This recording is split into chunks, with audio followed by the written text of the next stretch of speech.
आणि आता लाडक्या बहिणींसाठी महत्त्वाची बातमी। लाडक्या बहिणींना 4500 रुपये मिळणार। लाडक्या बहिणींना 3 महिन्यांचे पैसे एकत्र मिळणार। नमस्कार, तुम्ही पाहत आहात MH9 मराठी न्यूज।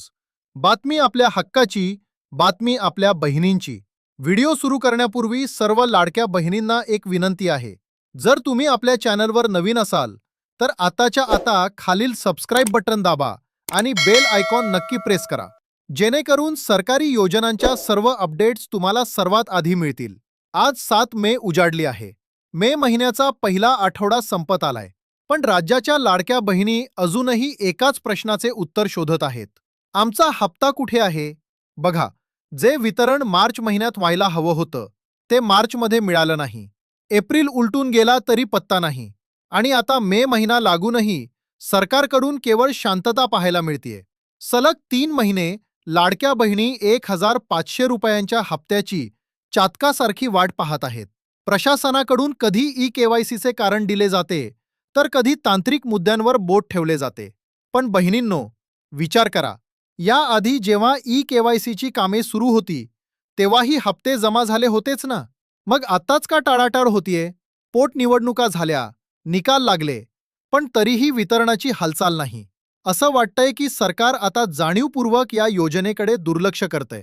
दुसरीकडे 26,500 कोटींचे बजेट आणि वार्षिक 41,000 कोटींची गरज, यामध्ये होणारी तफावत पाहता योजना फक्त नावालाच राहणार का, असा प्रश्न पडतोय।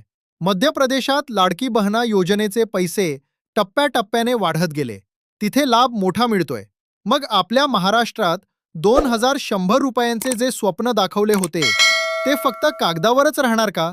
2.5 वर्ष झाली तरी 1500च्या वर 1 रुपया वाढलेला नाही। नव्याने अर्ज करणाऱ्या बहिणींचे काय? परित्यक्त बहिणींना अजूनही केवायसीचे पर्याय मिळत नाहीत। त्यांच्या तक्रारींकडे कोण बघणार? केवळ आश्वासनांची गाजरे दाखवून लाडक्या बहिणींचा आर्थिक डोलारा सावरला जाणार नाही। आमची सरकारला आणि महिला व बालविकास मंत्री आदितीताई तटकरे यांना नम्र विनंती आहे की मार्च आणि एप्रिलचे रखडलेले दोन्ही हप्ते एकत्रितपणे त्वरित वितरित करावेत। लाडक्या बहिणी या पैशांवरून स्वतःचे छोटे उद्योग चालवतात, मुलांचे शिक्षण आणि औषधोपचार करतात। हप्ते वेळेवर मिळाले नाहीत तर त्यांच्या स्वप्नांचा चक्काचूर होतो। लवकरात लवकर या संदर्भात GR काढावा आणि बहिणींच्या बँक खात्यात पैसे जमा करावेत, हीच राज्यातील तमाम बहिणींची मागणी आहे। तुम्हाला काय वाटतं? सरकार जाणीवपूर्वक विलंब करतंय का? तुमच्या प्रतिक्रिया कमेंट्समध्ये नक्की सांगा। माहिती महत्त्वाची वाटली असेल तर व्हिडिओला लाईक करा आणि आपल्या MH9 मराठी न्यूज चॅनलला सबस्क्राईब करायला विसरू नका। धन्यवाद। जय महाराष्ट्र।